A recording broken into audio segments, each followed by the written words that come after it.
이어서 사업 계획서 작성 안내 부분인데요. 이거는 여러분의 양식에 하나씩 채워내는 부분에 대한 설명입니다. 이거는 별도의 시간을 내서 책자를 보면서 설명을 드리는 게 좋을 것 같아서 최대한 대면 시간에 안내를 한번 드려보려고 합니다. 그래서 뭐 일단 중간고사 전에는 쉽지 않을 것 같고, 그래서 어, 여유가 되면 뭐 최대한 뭐 어떻게 채우면 되는지 설명도 드리고, 또 온라인 수업을 병행할 때, 그러니까 요번 거 이후에부터는 또 그 내용을 뭐 사업명을 어떻게 작성한다든지 이런 것들도 한번 설명식 드리는 시간들을 가져보도록 하겠습니다. 네 번째는 이제 여러분이 직접 해보지는 않겠지만 요런 게 있다라는 것들, 그러니까 온라인 배분 사이트를 어떻게 활용하는, 그 속에 어떻게 신청하는지, 그러니까 최대한 현장감 있게 해보려고 하는데 어떻게 될지는 잘 모르겠어요. 한번 보시면서 설명해 보시면, 그러니까 이해해 보셨으면 좋겠다라고 했으면 좋겠고요. 그래서 어, 어, 그러니까 처음 접하는 분들 같은 경우는 이게 많이 힘들다고 이야기해요. 안 해보셨기 때문에도 있겠지만, 그러니까 처음 오시는 분들은 이걸 다 일일이 입력해야 되는 부분도 있기 때문에. 근데 계속 이것을 사용하는 기관 입장에서는 무엇보다 편합니다. 왜? 추가로 입력할 거는 프로그램 사업 계획서가 거의 다다고 하시면 될 것 같아요. 아까 이건 조직도나 운영위원회 명부나 이런 거는 미리 다 작성되어 있거든요. 그냥 첨부로 올리면 되는 거니까 그거에 대한 부분의 부담감은 작다라고 말씀드릴 수 있을 것 같습니다. 배분 신청 순서를 보면 일단 홈페이지에 들어와서 로그인을 해야 돼요. 그럼 로그인 하려면 어떻게 해야 되죠? 사전에 그러니까 자격 요건이 되는 뭐 기관인지, 그러니까 정비 서류를 가지고 회원가입이 먼저 돼야 되겠죠. 회원가입 같은 고유번호로 회원가입을 아마 하게 되어 있을 겁니다. 그래서 고유번호로 회원가입을 하고 나서 이제 로그인을 합니다. 그리고 사업 신청 메뉴 클릭을 하는데, 사업 신청 메뉴 같은 경우에는 지역을 잘 선택을 해야 돼요. 내가 있는 지역이 경남인데 서울이나 뭐 다른 지자체로 하게 되면 나중에 열심히 작성했는데 결과적으로는 안 하니만 못한, 헛고생을 한, 이런 게 되는 거죠. 그래서 신청하려는 지역에 맞는 사업명을 클릭해서 공고문을 다운로드 받고 충분히 숙지를 할 필요가 있습니다. 그러니까 그거에 대한 부분에 있어서 내가 의문이 나면 계획서 쓰는데 어, 두려움은 아니지만 실질적으로 나중에 자신감이 없어지는 부분도 생깁니다. 그래서 충분하게 숙지를 하고 이해가 되지 않았을 때 어떻게 하라고요? 전화를 해본다, 기간에. 그래서 이 부분이, 그러니까 내가 이해한 게 맞는지 확인하는 것도 필요하죠. 근데 터무니없게 안내 책자에 공고문에 있는 내용을 질의하게 되면, 이 기관은 공고문도 보지도 않고 질의했다라고 어떻게 보면 긍정적인 인식이 아니라 부정적인 인식을 주게 되기도 하겠죠. 그래서 충분하게 읽고 그 내용에 있어서 그래도 의문이 간다라고 하면 전화해 보는 것도 필요한 방법 중에 하나입니다. 세 번째, 기간 정보는 확인하고 작성할 필요가 있는 거죠. 예결산에 대한 내용들, 운영 법인에 관련된 신뢰성, 그러니까 이것도 마찬가지입니다. 신규 기관들 같은 경우에는 그러니까 그리고 운영 법인이 있는 경우에는 그에 관련된 정보들을 사전에 담당자한테 받아서 그렇죠, 올려놓는 부분이 필요하겠죠. 아니면 그 담당자한테 우리 기관에 대한 내용들을 입력 좀 해달라고 이야기할 필요가 있는 거죠. 운영 법인이 있을 경우에. 최근에 대부분의 기관은 이제 소규모 기관이다 보니까 이게 병행되는 경우가 대부분입니다. 그래서 신청한 사람이 입력하는 것이 뭐 순리다라고 보시면 될 것 같아요. 네 번째는 신청 기관 담당자 개인정보 제공의 동의. 보통 그러니까 많이 할 경우에는 시설장과 담당자가 같이 하는 경우가 있고요. 소규모 시설 같은 경우에는 뭐 시설장이 뭐 작성하는 경우가 많으니까 그렇게 하는 부분이 있습니다. 저희는 이제 뭐 시설장이, 그러니까 직원들이 변경되는, 그만두는 일이 그러니까 있다 보니까 어떻게 하냐면 변경됐을 때 그러니까 다시 설명하는 부분이 문제들이 있기 때문에 저희는 시설장 이름 쓰고 갈로 열고 담당자 이름을 씁니다. 그리고 시스장의 정보들을 쓰고 갈로 열고 그게 이제 담당자 정보를 쓰기 때문에 나중에 보고는 하지만 그것 때문에 이제 뭐 기간의 신뢰성이나 이런 것들을 문제받기는 싫다. 그러니까 뭐 편법 아닌 편법이죠. 그렇게 사용을 하기도 합니다. 그리고 다섯 번째 신청 주요 내역 입력 그리고 사업 신청서의 등록 이런 절차까지 가게 됩니다. 신청서 등록하면 뭐 거의 끝난 부분인데 이것을 한번 보면 온라인 배분 신청 사이트 모금의 사이트입니다. proposal.chest.or.kr 사회복지공동모의 배분 사업을 수행하는 기관을 대상으로 신청 및 각종 보고서 등을 등록, 조회하는 사이트. 여기에 아까 얘기했던 계약서나 이런 것들이 다 올라와서 뭐 다운받아서 업로드하고 뭐 이런 절차들을 거치게 됩니다. 근데 아직까지 100%이 기간을 모든 걸 다 한다 아니면 우편이 왔다 가기도 합니다. 이용 가능한 웹브라우저 같은 경우에는 이제 크롬하고 마이크로소프트 엣지 이 두 개의 종류. 뭐 이게 왜냐하면 사이트의 안정성 때문에 이런 부분들을 이야기하고 있다라고 보시면 될 것 같아요. 그래서 내가 사용하는 웹브라우저가 어딘지를 확인하고 할 필요가 있는 거죠. 예전에는 크롬이 잘 안 되고 이렇게 했는데 요새는 뭐 크롬이 제일 잘 된다라고 보시면 될 것 같아요. 그렇게 하고 여기에 화면에 있는 것 같이 뭐 가스가 왔다 갔다 하나요? 여기 보면 이 정보들이 다 있죠. 그 기간이 어디 있는 지역인지 이런 것들이 다 있습니다. 그게 맞는 것들 찾아서 클릭하시면 된다. 라고 보시면 되고요. 또 보면 온라인 배분 신청 안내 이렇게 있는데 여기 로그인이 반드시 필요하다라고 했어요. 근데 비밀번호 5번 틀리면 계정 자체가 중지가 됩니다. 그래서 비밀번호를 꼭 잘 외워두실 필요가 있는 거죠. 아니면 기록을 해두실 필요가 있습니다. 반드시. 계정이 중지되었을 경우에는 비밀번호 찾기를 통해 간편 인증, 비밀번호 재발급 등을 통해 로그인해야 이용이 가능하며 임시 비밀번호로 로그인한 후 다시 비밀번호를 변경하는 절차들을 가지게 된다. 근데 아이디를 그러니까 비밀번호를 잊으면 이렇게 이제 찾으면 되는데요. 아이디를 잊어먹으면 그러니까 기존 직원이 아이디를 안 알려주고 갔어요.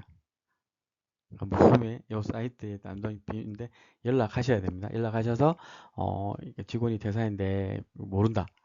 조금 우스운 이야기이긴 하지만 이런 상황들도 있습니다.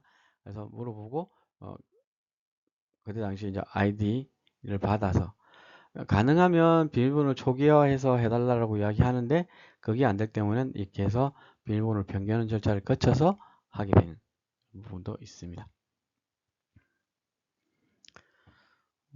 그렇게 보면 되고요. 그리고 여기 이제 보면 이제 신청하려는 사업의 내용을 반드시 확인. 어느 지역의 어떤 사업이다. 여기 보면 지역이 나옵니다. 지역 확인해야 되고 두 번째 사업의 내용. 그러니까 사업명이죠. 그러니까 복권 기금인지 신청 사업인지 이런 것들 내용의 사업명이 쭉 뜹니다. 사업기간, 공모 마감일자, 한도금액, 공고문 필수 확인해서 이렇게 해야 된다. 라는 부분을 체크하시고요. 다음에 사업계획 양식을 다운로드하여 작성한다. 여기는 그 다운로드 하게 되어 있으며 다운로드해서 그 양식에 맞게 그러니까 전년도 양식을 쓰는 경우가 제일 많고요. 그리고 아예 다른 양식 뭐 다른 양식도 크게 다르지는 않기 때문에 뭐 준용이 되지만 양식 자체가 바뀌어 있는데 똑같이 들어오는 경우면 심사할 때 뭔가 이상해? 이렇게 되면 어떻게 될까요? 이 기관은 공고문을 제대로 봤을까? 라는 의문을 가지게 되겠죠. 그렇게 되면 한 번 의문을 가진 기간에는 계속 의문이 생깁니다. 사람의 심리가 좀 신기하죠. 그렇게 되기 때문에 의문이 안 가게 명확한 해소, 그러니까 해소가 될 수 있도록 해줄 필요가 있다라는 부분. 그래서 이 양식 하나 챙기는 것도 그만큼 중요하다라고 할 수 있는 거죠. 그리고 이면서 다음을 클릭을 하게 되면 다음 화면으로 넘어가게 됩니다. 이제 사업 신청하는 란으로 들어가게 되죠. 여기에는 신청 기간의 정보를 여기 아까 입력한다고 했죠. 세 개의 항목들이 있죠. 신청 기간 정보, 신뢰성, 그리고 운영 법인에 대한 이야기들이 있습니다. 신청 기간에 대한 정보는 여러분이 가지고 있는 이 기간은 이 사업을 신청하는 기간. 그러니까 운영 법인이 아니라 그 기간을 직접적으로 운영하는. 그러니까 저희를 치면 운영법인이 아닌 자작나무가 됐든 두리꼴이 됐든 뭐 해솔이 됐든 요 기관의 명칭으로 등록이 됩니다. 그거에 대한 정보들을 꼼꼼하게 쓰셔야 돼요. 그리고 주요 사업이 어떤 것들인지 이 기간을 심사위원들이 안 볼 것 같지만 심사 들어오기 전에 이 기간이 어떤 기간인지 대충은 봅니다. 그리고 아는 기간이면 뭐 크게 문제가 없겠죠. 전혀 생소한 기간이라면 이걸 더더욱 면밀하게 체크하겠죠. 그랬으면 정보들을 명확하게 해주면 기간에 운영위원 중에 아는 분이 있을 수도 있고요. 뭐 그 기간의 부분에서 왜 이 사업을 하는지를 알게 되는 경우들도 생깁니다. 기간의 정보 중에 부가 정보, 주 사업이 뭔지, 부사인지, 어떤 운영을 시설을 운영하고 있는지, 운영 정보의 법인에 대한 정보들도 이렇게 되는 이런 게 있습니다. 이어서 이제 신뢰성 점검표 작성입니다. 여기에는 보면 뭐 있음 없음 이거 체크하게 되고 있었을 때 어떻게 쭉 쓰고 이제 없었을 때 어떻게 뭐는 이후 작업은 안 해도 되는 부분이 생기는 거죠. 해당 처분 조치가 완료됐는지 조치가 미완료됐는지를 선택하게 되는 부분이 있습니다. 그리고 발생 시기 기간을 입력하게 되는 여기에 했을 때는 객관적 상시를 그대로 쓰는 게 좋습니다.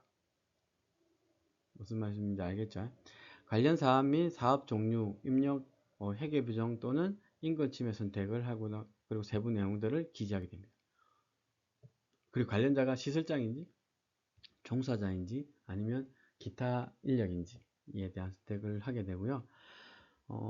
특히나 최근에는 이제 그 정규직, 그러니까 그 뭐라고 이야기하죠?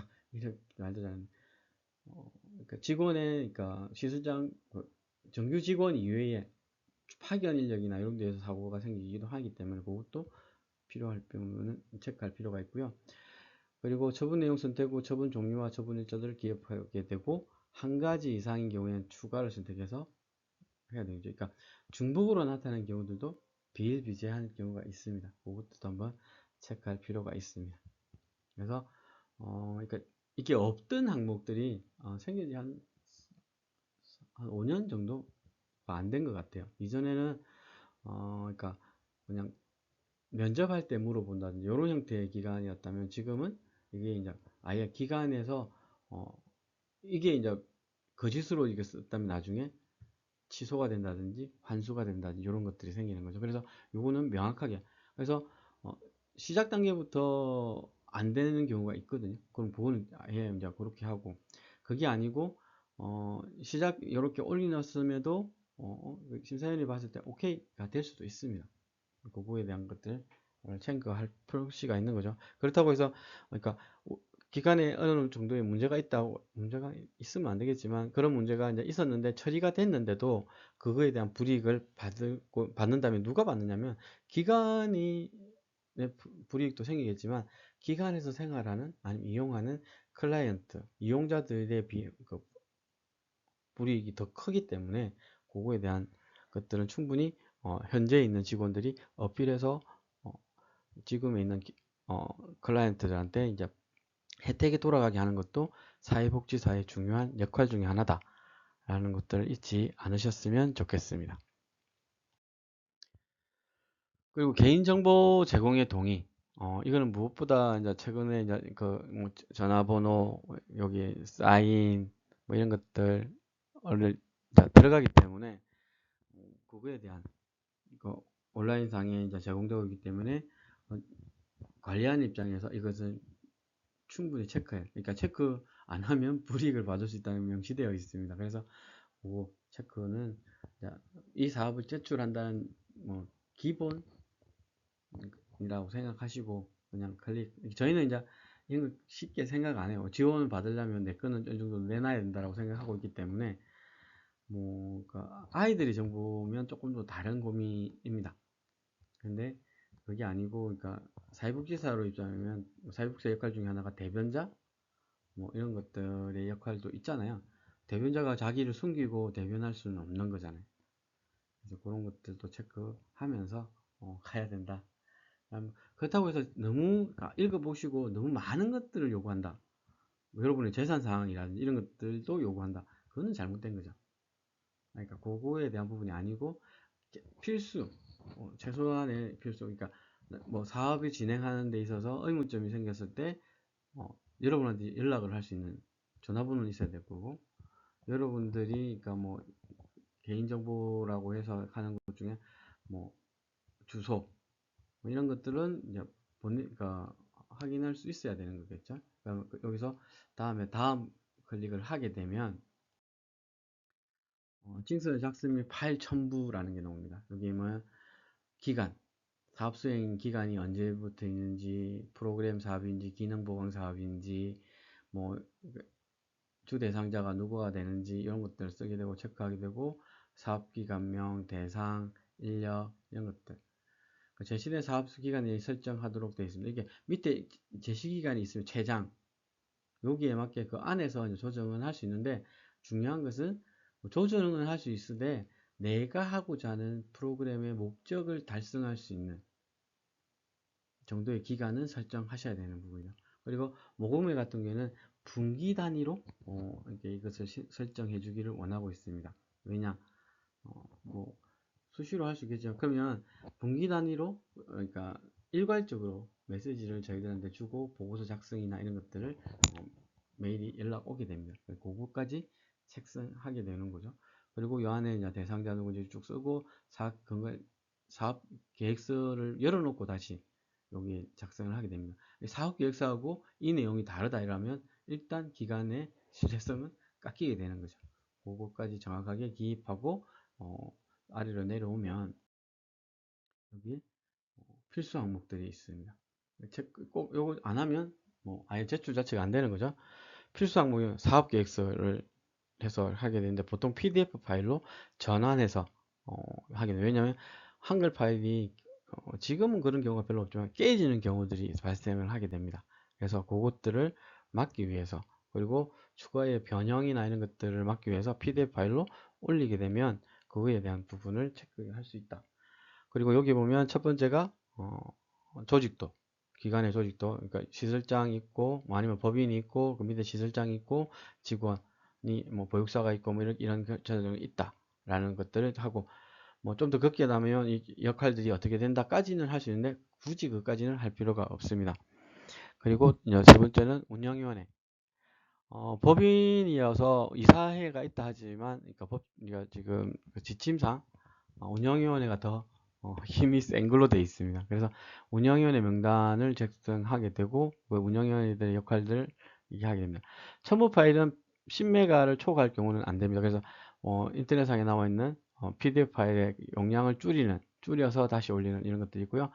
한국 파일 30자 이내, 그러니까 파일명이 되면 그러니까 이상이 되면 업로드 자체가 안 됩니다. 그래서 줄여야 되는 부분들이 있고요. 업로드 가능한 확장자는 JPG, GIF, BMP, PNG, HWP, PDF 쭉 있고 PDF, PPT 뭐 이런 거 다 있습니다. 가능은 합니다. 어떤 형태든. 근데 일반적으로 변형이나 이런 것들을 막기 위해서는 PDF가 가장 좋다. 여기 이제 첨부 파일을 다 있고 여기 이제 이사회도 명단도 있습니다. 근데 이건 필수 사항은 아니기 때문에, 근데 뭐 이사회가 있으면 이사회 명단을 올려놓는 것도 문제될 거는 문제, 그러니까 그런 부분이 있다라고 체크하시고 다음을 클릭을 하시면 그러니까 그리고 이제 신청하고자 하는 사업명 매치 확인, 이거 분명히 아까 필요하다 그랬죠. 아닐 것 같은데 이거로 해서 피해를 보는 기관들이 너무나도 많다 라고 말씀드릴 수 있을 것 같아요. 그러니까 열심히 작성을 해요. 열심히 작성을 했는데 어떤 사례가 있냐면 경남으로 신청할 걸 서울로 신청해서 전체를 당황시킨, 그러니까 한 10년째 연속해서 온 사업이었는데요. 그에 선정이 안 됐어요. 안 됐을 때 기관에서의 어떻게 해야 되죠? 일단 서비스를 못 받는 클라이언트들이 생기는 거예요. 그래서 그때 당시에 이제 기관이 조금 엄청나게 긴장을 하고 결과적으로는 더 좋았어요. 저희 쪽에서는 결과적으로는 더 좋았는데 그 한 두세 달 정도의 기간 동안 진짜 긴장한 아닌 긴장을 통해서 대처했다라고 생각이 들어요. 그러니까 그 사업으로 해서 받을 수 있었던 예산이 한 3천만 원 정도인데요. 실질적으로 추가적으로 2달 만에 뛰어다니면서 예산 확보를 한 게 한 4천만 원 정도 됐던 것 같아요. 그래서 기관의 입장에서는 크게 나쁘지 않았는데 운영 형태나 모든 것들이 변화하게 됐어요. 왜? 야간 보호를 해야 되는데 야간 보호 예산이 없고 인력 지원이나 추가 예산 지원이 없었던 거예요. 그러면 아이들한테는 낮 보호보다 야간 보호가 더 중요한 상황에서 운영 시간대가 그러니까 기간의 운영 시간대가 변경이 됐어요. 그러니까 직원들이 출퇴근하는 시간. 그러면 1차적으로 아이들의 변화는 없어요. 근데 직원의 변화가 있죠. 직원 아침부터 와서 있던 팀, 아니면 점심때 와서 이게 나누어서 활동하다가 아예 전체가 이제 오후에 오게 되니까 오전에 여유, 뭐 빨리 와서 오후 저녁에 시간을 보내려고 했던 직원들이 피해를 보게 되는. 그러니까 한 명의 실수가 이제 그렇게 하고 또 예산 확보 이야기에서 모든 사람이 비상으로 해서 프로포절에 뛰어들었기도 했죠. 그러니까 그 세 달은 그 실수한 직원만이 아니라 모든 직원들이 힘들었다라고 말씀드릴 수 있는데요. 문제는 그 직원의 마음고생은 어땠을까요? 자기가 한 번 놓친 근데 그것만 해죠. 그걸 결과적으로 그 직원도 놓쳤지만 시설장도 놓친 거죠. 시설장도 최종적으로 제출한 걸 한 번 더 체크했으면 경남이 아니네 라고 볼 수 있어요. 근데 어, 그러니까 어떻게 보면 이제 안 보일 수도 있어요. 그게 그런 부분에서 크로스 체킹 이런 것들이 반드시 필요하다. 그리고 확인 누르시면 되고요. 확인 버튼은 신청 내역에 대한 최종 확인도 할 필요가 있습니다. 그리고 신청하기 버튼을 클릭하게 되면 접수했다라고 하는 메시지가 날라오게 됩니다. 그 화면에 뜨게 됩니다. 화면에 뜨면 그 화면에 뜨는 것들을 접수가 완료됐다는 거 하고 나가서 다시 한번 들어보면 접수되었다라는 그게 확인이 됩니다. 이걸 확인하고 안심을 하셔야 되는 거죠. 그리고 이 확인이 됐다면 언제라도 가서 수정하실 수 있어요. 마감 전까지는. 그렇기 때문에 뭐 이름을 바꿔가면서 요걸 고쳤다면 그 날짜를 한 파일을 올리면 되는 이런 부분들이 있다는 것 놓치지 않으셨으면 좋겠다 라는 부분입니다. 그리고 아까 얘기했던 접수 내용 그러니까 뭐 번호가 이렇게 쭉 뜨는데요. 그 번호를 외울 필요는 없습니다. 접수 번호를 이렇게 요 화면과 같이 떠가 있습니다. 그리고 접수 내역 신청하는 사업명이 맞는지, 경남이 맞는지, 아니면 다시 할 수 있는, 그러니까 마감 전에, 접수기간 마감 전에는 뭐 다시 제출할 수도 있는 거죠. 다른 지역을 신청했다면 접수 내역을 확인하고 수정 이렇게 클릭하는 경우들이 그러니까 여러분한테 여유 시간이 생기는 거죠. 그래서 제일 중요한 거는 기간을 최대한 활용하고 그러니까 이게 이제 J나 P나에 따라서 절차가 다른 거예요. J 같은 경우는 한 5일 전에 제출하고 맙니다. 미리 다 작성을 해서. 근데 저 같은 P 같은 경우에는 지금은 조금 많이 고쳤어요. 학습이라는 것들이 무섭기 때문에. 근데 그때 당시에 어떻게 하면 마감 시간이 다 될 때까지 그러니까 안 하고 있다가 최대한 시간이 촉박해서 제출하게 되는. 그래서 실수도 했어요. 실수도 했던 것 중에 하나가 뭐냐면, 그러니까 놓치는 경우도 있었고요. 쪽팔려서 다른 사람들 말도 못했지만 그런 경우도 있었고, 수정을 제대로 못하는 경우도 있었고, 뭐 여러 가지 요인들도 있었지만 큰 대형 사고는 치지는 않았기 때문에 그냥 이게 넘어가기도 했었던 부분입니다. 그래서 접수하고 수정하고, 그러니까 제 같은 경우 요새는 어떻게 하냐면 아예 마감을 캘린더, 그러니까 뭐 다이어리 안에 3일 전에 마감이라고 작성해 놓습니다. 그리고 3일 전에 무조건 마감을 시키려고 지금 이제 노력하고 있는 거고 그런 것들을 통해서 그러니까 실수를 줄이는 것들이 이제 필요하다. 그리고 이제 접수 내역의 수정, 그러니까 수정하고 싶은 데 가서 클릭을 하시면 돼요. 뭐 그때그때 클릭하시면 되고 내용 수정하고 수정 버튼을 누르면 됩니다. 이거는 일반적인 부분에서 이제 특히 예결사안 부분이 2월까지는 전년도 예산을 보통 하게 되는 거죠. 예산 부분 말고 결산 부분에 있어서는. 왜? 결산이 아직 안 나왔기 때문에. 최종적인 결산이 나왔을 때는 결산을 수정해야 되는 상황들이 벌어집니다. 그거까지 수정을 하고 3월 이후부터는 결산 보고 이후부터는 이제 결산을 수정한 내용들이 없는, 그러니까 이거는 제출하고 상관없이 미리 해두시면 좋겠다. 그리고 이제 뒤에 사업계획서가 수정되는 경우도 있어요. 사업계획 논의하다 보니까 요거는 이렇게 변경했으면 좋겠다라는 최종 검토해서 있었다면 그걸 수정한 부분을 다시 업로드만 하시면 된다 라는 부분입니다. 수고하셨습니다.